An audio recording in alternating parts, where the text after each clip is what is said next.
Olá, sejam bem-vindos a mais um vídeo do Como Aprender. É isso mesmo, gente. No último dia 21 de junho de 2021, este canal completou 1000 inscritos.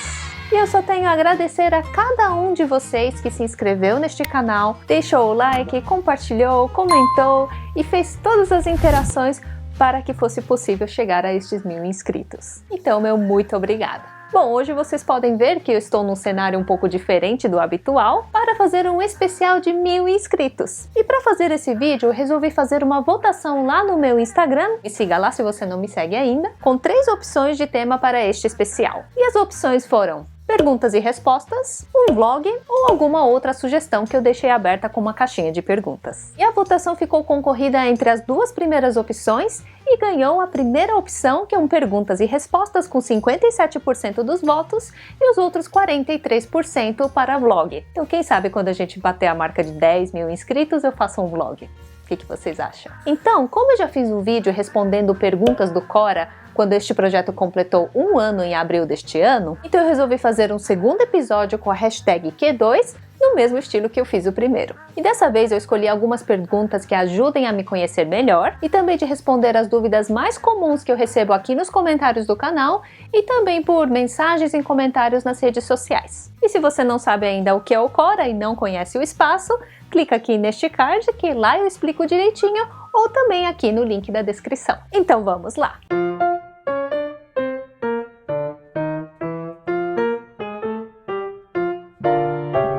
Primeira pergunta: quais outras profissões teve e o que aprendeu com elas? Bom, eu sempre falo que eu já fui como o Julius do Todo Mundo Odeia o Chris, né? E já cheguei a ter 4 empregos ao mesmo tempo, por exemplo. Mas, no geral, os cargos variaram um pouquinho, mas eu sempre estive envolvida com a área de educação. Então, só para listar alguns cargos que eu já exerci: professora de inglês, professora de matemática no ensino fundamental ao médio, tutora de educação especial, orientadora de estudos, auditora de tradução de conteúdos de matemática, analista de produtos educacionais, gerente de tecnologia educacional, professora do ensino superior e divulgadora científica. Em relação ao aprendizado que eu tive com cada uma dessas profissões ou cargos, eu acredito que eles me proporcionaram complementar alguma parte da minha identidade e, além disso, tive a oportunidade de aprender com pessoas de diferentes contextos e vivências que me ajudaram a abrir a mente e também de perder preconceitos. Segunda pergunta: quando você estava na faculdade, você tinha pensamentos negativos sobre o rumo que sua vida estava indo? Como você lidava quando não conseguia compreender de jeito nenhum sobre alguma matéria do curso ou não conseguia nenhum estágio na área? Bom, eu posso dizer que sim, né? Eu também tive essa preocupação se eu conseguiria me formar, se eu realmente estava no curso certo e se eu conseguiria arranjar emprego depois. Mas muito disso era por conta da incompatibilidade minha com o perfil do curso. Para quem não sabe, eu sou formada em licenciatura em matemática. Mas inicialmente eu tinha pensado em fazer ciência da computação, mas porque eu tinha vindo do curso técnico de informática. Então eu queria só dar uma continuidade até eu decidir o que eu queria da minha carreira, sabe? Só que quando eu fui fazer licenciatura em matemática, eu tinha a intenção de dar aula, porque eu já era professora antes de entrar na faculdade e eu gostava dessa área de educação. Então, quando eu entrei no curso de licenciatura em matemática, eu achei que ia ter um curso muito mais voltado para o ensino, de estudar a matemática no aspecto da metodologia de ensino, das práticas e técnicas para ensinar.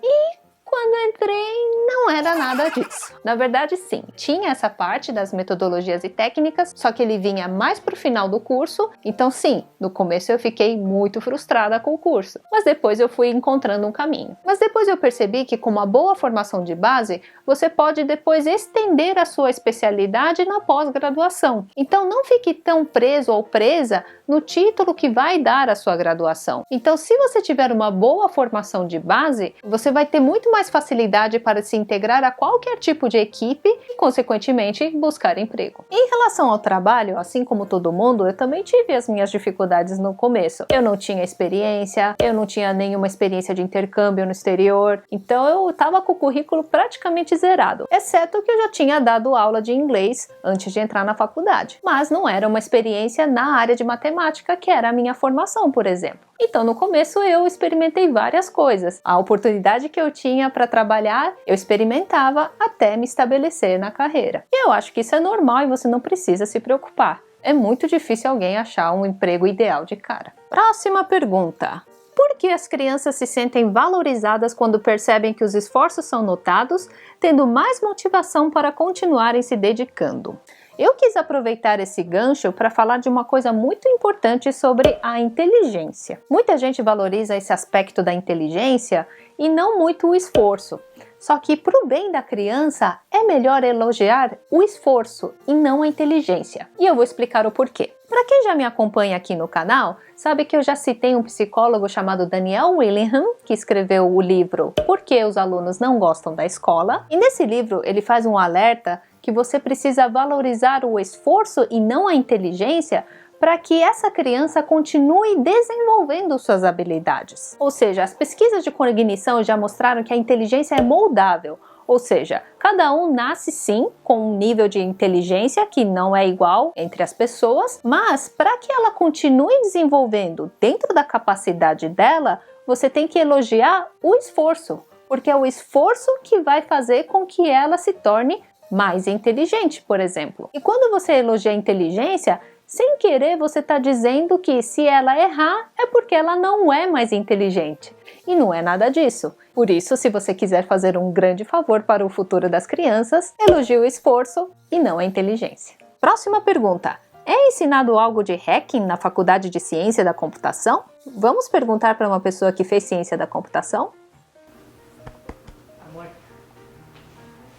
Eita. Você pode me responder uma pergunta? Tá. Tudo bem. Tá, meu cabelo tá bom? Tá. Na faculdade de ciência da computação ensina hacking? Hacking? Tem dois tipos de hacking, né? Um hacking que eu acho que é o mais popular, que é a invasão de sistemas, e o outro é o hacking de hardware, né? Que altera a funcionalidade original de um equipamento, né? Por exemplo, eu coloco um joguinho numa calculadora. Eu tô supondo que acho que é o primeiro, será? Que a pessoa tá perguntando? Vou supor que é o primeiro. Assim, no hacking, né? Pra hacking você precisa saber bem de sistema operacional e bem de redes. Né? Você vai aprender isso na faculdade, mas o restante você vai aprender o básico de segurança, mas o restante vai dar só criatividade e curiosidade. Mas a faculdade não ensina isso não, você vai ter que procurar outras fontes. Respondido? Qual é a sua opinião sobre cobrar por conhecimento? Mas não é isso que os médicos, advogados, técnicos, mecânicos fazem? Qual é a sua opinião sobre os livros de autoajuda? Isso responde sua pergunta? Por que as notas para ingressar em cursos como física e matemática costumam ser tão baixas em universidades públicas? Basicamente porque tem pouca concorrência e são cursos que são fáceis de entrar, mas difíceis de sair.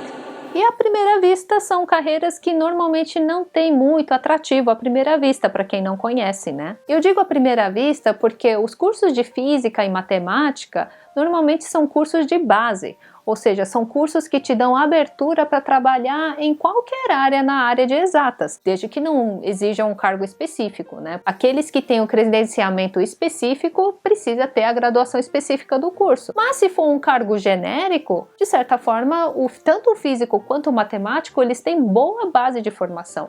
Então, não necessariamente você só atua como professor de física ou matemática, por exemplo. Você pode atuar também nas empresas, concorrendo inclusive com alguns cargos que cientistas da computação, engenheiros, economistas e administradores também fazem. Mas se você tiver mais dúvidas sobre isso, já tem um vídeo aqui no canal, eu vou deixar o card aqui e o link aqui na descrição sobre como escolher o curso da faculdade. Próxima pergunta. Fazer faculdade fora do Brasil para exercer função aqui, após o término da graduação no exterior, é viável? É viável desde que você faça uma coisa chamada revalidação do diploma. E o que isso significa? Mesmo que você se forme por essas faculdades famosas como Oxford, Harvard, Stanford, todas essas que a gente já conhece, para você poder atuar aqui no Brasil com o diploma que você obteve lá no exterior, tem uma coisa obrigatória que é fazer essa revalidação do diploma no país que você vai atuar. Isso é para ter certeza que o currículo daquela instituição é compatível compatível com a formação que eles esperam naquele país que você vai atuar. E se você depende desse diploma para, por exemplo, concorrer a um cargo público, faça essa revalidação o quanto antes, porque ele é um pouquinho demorado, tá? E isso não é só aqui no Brasil. Se você se formou aqui no Brasil e quiser atuar lá no exterior, também tem que passar pelo mesmo processo de revalidação do diploma. Tem alguns casos que na Europa, por exemplo, no espaço chamado Schengen, que abrange Espanha, Portugal, acho que França também, depois eu posso colocar aqui direitinho, mas se você tiver um acordo internacional entre os países, pode ser que só com o seu diploma seja suficiente sem fazer revalidação. Mas no geral você tem que fazer essa revalidação do diploma no país onde você quer atuar. Por que alguns alunos colam descaradamente nas provas sem ter nenhum remorso? Bom, daí vai da consciência de cada um, né? Será que quando começar a trabalhar você vai colar também o trabalho do coleguinha? Fazer resumos realmente é necessário no estudo para concursos públicos? Eu já respondi essa pergunta, tá nesse card aqui ou no link da descrição com o título Não Faça Resumos. Então, se você quiser saber realmente precisa ou não, vai lá ver o vídeo. Próxima pergunta. O que a faculdade de Direito não te ensinou? Tudo, porque eu não fiz faculdade de Direito. Quantas páginas diárias se deve ler em média para passar no Enem? Só ler acho que não é suficiente, tem que treinar também, né? Será que eu consigo ter um bom aproveitamento nos estudos acordando 2 horas mais cedo antes de ir trabalhar para estudar? Bom, eu não sei que horas que você vai trabalhar e nem que horas vai dormir, mas lembre-se de sempre equilibrar as horas de sono com as horas de estudo ou do trabalho, tá? Porque descansar e dormir também faz parte do processo de aprendizagem, porque é quando a nossa memória é limpa, né, de certa forma, para que você consiga aprender mais. E tem um vídeo aqui que eu também falei sobre este assunto. É difamatório dizer a verdade, mesmo que você não possa necessariamente provar? Vamos ver o significado de difamar no dicionário.